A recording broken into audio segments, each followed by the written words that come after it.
किसानों के साथ अन्याय हो, वो भी किसान पुत्र सीएम शिवराज सिंह चौहान के क्षेत्र में यानी बुदनी में, जहां एक किसान मूलचंद ने सहकारी संस्था पर आरोप लगाया है कि गेहूं बेचने के बाद उसके कर्ज की राशि काट कर उसे रकम अदा की गई, जबकि उसके पास कमलनाथ सरकार से मिला कर्ज माफी का पत्र भी है। गया था सोसाइटी में बाई बॉडी, उसने मेरा पेमेंट पूरा काट लिया और मतलब 636 रुपया मेरे खाते में आया। तो मैं क्या करूँ कि मतलब भाड़ा को दूँ कि मेरा पालन पोषण करूँ।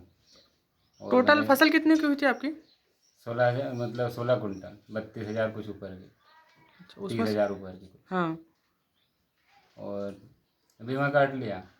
सिर्फ मूलचंद ही नहीं, और भी किसान हैं जिन्हें कुछ और भी शिकायतें हैं। वर्तमान में जो सहकारी संस्थाओं के माध्यम से गेहूं की खरीदी चल रही है, इसमें जो संस्था है वो जो किसान हैं जिन्होंने पहले कर्जा ले रखा था, जो कर्ज माफ़ी में जिनका नाम आया था कि इनका कर्ज माफ़ होगा, उन सभी से अभी जो गेहूं की फसल के पैसे हैं उसमें से कर्ज काटा जा रहा है और वो कर्ज बिना सहमति के काटा जा रहा है।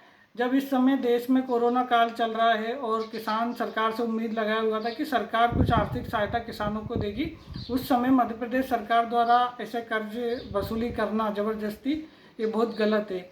और दूसरी बात ये है कि जब सरकार की योजना चल रही है कर्ज माफ़ी की और अभी तक वर्तमान में 1 लाख रुपए तक के किसानों के कर्ज माफ़ हो चुके हैं, के आदेश जारी कर चुके हैं, तो उसमें मूलचंद जी जिनका अभी 636 रुपये का ही केवल पैसा उनको दिया गया 30,000 में से काट के, तो ये तो निश्चित तौर पे बहुत गलत हो रहा है। अब ये किसान जिसके पास 636 रुपये आए, ये घर कैसे चलाएगा और उसकी दयनीय हालत वैसे ही बहुत ख़राब है। तो इस कंडीशन में बड़ा सवाल उठता है सरकार के ऊपर। अच्छा, और जो भाई की जो राशन कार्ड है, जो खाद्यान्न मूलचंद जी वाला, ये मूलचंद भाई हमारे यहाँ के किसान हैं। उन्होंने फसल तुलवाई थी सोसाइटी में, तो उसके पैसे शायद बकाया कुछ भी, जो भी उसके सारे पैसे कट गए, मात्र 636 रुपये बचे उसके। अब 636 रुपये में वो अपना 4 लोगों का परिवार का जीवन यापन कैसे करेगा साल भर।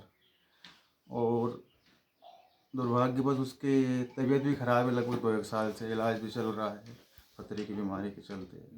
अब उसके पास कोई और कोई ऑप्शन नहीं है। और इसके बाद में वो पात्र व्यक्ति है, अभी तक प्रधानमंत्री आवास से कोई उसको मकान की या झुग्गी मिल नहीं पाया। मकान में शायद है कि सर बारिश में ना जाने धोखा दे दे वो। और जो पहले उसको खाद्यान्न मिलता था, सहकारी समिति की इस हरकत से कांग्रेस को एक मुद्दा मिल गया है, जिसे वो कैश कराने से बिल्कुल नहीं चूकी।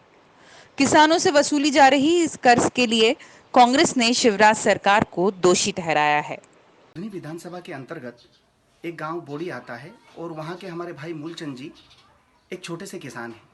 जब वो अपनी उपज को सहकारी सोसाइटी में बेचने के लिए गए तो वहां उनकी उपज गेहूं की 30,800 में बिकी और बाद में उन्हें जो भुगतान पैसा किया गया वो सिर्फ 636 रुपये किया गया और 30,164 रुपये ऋण के नाम पे काट लिया गया। अब मैं प्रदेश के मुख्यमंत्री जी से पूछना चाहता हूं कि कोरोना जैसी ऐसी विकट स्थिति में जब सब लोग घर पर हैं और किसान भी इस विपरीत परिस्थिति में दिन रात काम करता है 24 घंटे, अब वो 636 रुपये में कैसे अपने घर का, अपने बच्चों का पालन करेगा और कैसे खेती की व्यवस्था करेगा। मैं समझता हूं मुख्यमंत्री जी को जवाब देना चाहिए और ये जो लूट है किसानों के साथ, इसे तुरंत बंद करना चाहिए।